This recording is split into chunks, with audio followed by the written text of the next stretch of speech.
Alright, so as promised, I'm back with another video, and in this one I'm going to talk more about my initial thoughts and what I think we can expect from the newly announced Amazon Hellsing live action film.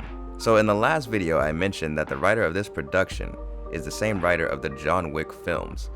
Now me personally, I've never seen the John Wick films because they seem very like, if you see a commercial, you kind of know what you're getting into. They just never have really interested me or felt like they would be my cup of tea. However, I could kind of see how the John Wick writer would be a good fit. At least if we're going off of the Hellsing Ultimate OVA anime adaptation.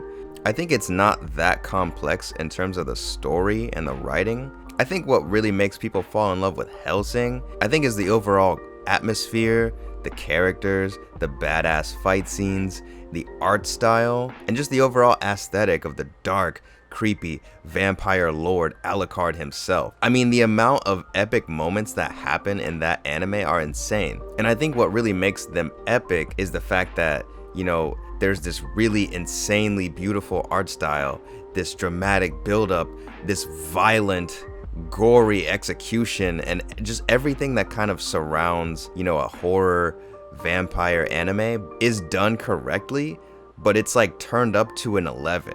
Like, it's done so well that it's like it outdoes every other anime that tries to do it. It's really awesome because Hellsing, at least for the Ultimate OVA, is a remake of the original Hellsing. It's really cool to see an old dark classic like Hellsing get that remake treatment and really revive its own self, its own franchise, by stepping up as like the #1 horror vampire anime that we all know and love. And I think that that's really cool. However, it has been a while since we've gotten anything new regarding Hellsing. So when this news came out, it was very exciting and very interesting choice. However, live action Hellsing, how do I feel about that? Well, to be honest, from what we've gotten so far, I'm not that worried. And the reasons I am worried aren't what you would expect them to be. I feel like we've seen a lot of vampire horror adaptation in live action cinema.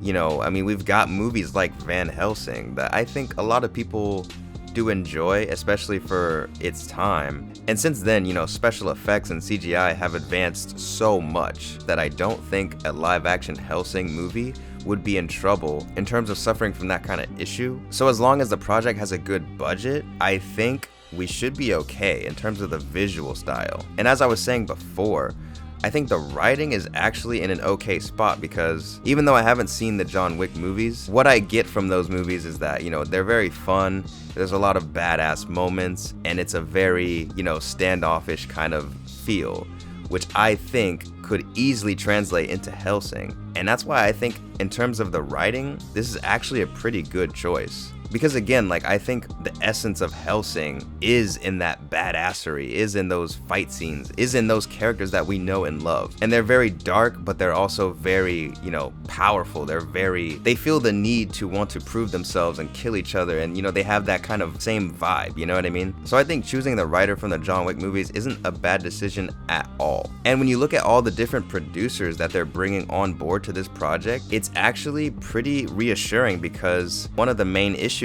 is having a big enough budget and having the open-mindedness and availability to outsource different things for a film project, right? See, film is a very, very collaborative art, and a lot of the times, I think what holds it back is the fact that, people aren't willing to outsource things. People aren't willing to collaborate with different countries in this sort of creative format. Certain projects that only have one producer, it can get very limiting. The fact that they announced like 6 different producers that are all from pretty, widely different backgrounds is very reassuring. And I think as long as the budget is pretty solid, we can expect to see some very creative choices, which makes me happy. So why am I worried about this film? Well, to be honest, the thing that worries me the most is the vision. They haven't announced the director yet, only producers. And I do think the writing is in good hands. I do think artistic style, cinematography, camera work, CGI should all be in pretty good hands as well, considering all the producers that are on board. But my main issue is that they might try to change Hellsing. As in, yeah, we might have these really good, well-written characters, these good one-liners for dialogue, these badass fight scenes, But what if they try to take away from Hellsing the whole aesthetic of it, the whole vampire, you know, dark, creepy underworld setting, and they made it more like a digestible mafia or John Wick setting? You know what I mean? That's my main fear, because I think that the badassery and the standoffish characters can play into both settings. And, you know, when it comes to film, it's really all about making the most with as least of little money spent as possible. And I just hope that they don't try to do that with the creative direction, with the vision of the movie, because there's plenty of opportunities to make, you know, this a really good horror film, a really good underworld style, you know, dark, creepy, aesthetic, atmospheric film. We've seen this a lot of times in other movies like Underworld, Hellboy, you know, Spawn, Van Helsing. There's so many different examples of this being done already, but we've never seen something like this adapted from an anime. And that's where things can get tricky, because in Hellsing there's a lot of shit that goes down. I mean, you've got like Nazi zombies, you've got, you know, priests. I mean, there's a lot, right? If, you know, Amazon's doing this, they might try to censor that and change some things, and that's what I'm really worried about. Like, what if they try to make Alucard, you know, more like John Wick, and instead of, you know, Alucard having his crazy like witch hat with his red suit and his long hair and his guns and his gloves and everything, he just has like a, you know, a red business suit. He looks kind of like a drug lord, you know, he looks like John Wick, he looks like Hitman or someone like that, but just in a red suit. Like, that's what I'm kind of worried about. For that, it really just depends on who they choose as the director, because the director has a lot of say in terms of like the vision and where they want to go with it. It could also be that, you know, all these producers are gathering together because they want to make the decisions, and they're just going to choose the director who they think can direct the actors the best. Speaking of actors, that's another thing that I'm kind of worried about. Who are they going to choose to play Alucard? Because Alucard is a very cool character, but I think they really need to choose someone who can match his same energy with his voice, because Alucard has a very deep, strong voice. And it's not to say that he embraces that every second, but when he does, it's insane. It's amazing, right? Crispin Freeman is the English voice actor, and I think he just does such an amazing job in portraying Alucard's character. So to find someone who can not only do that with the voice, but can also do that in terms of looks, that's going to be pretty challenging. So I hope they choose someone that can really fit the role.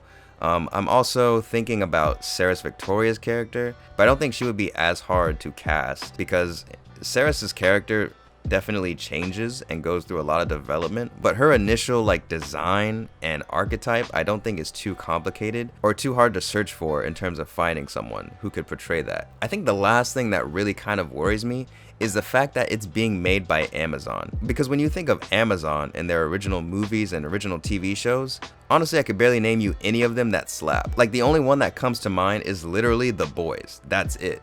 We all know that show bangs and it's fire.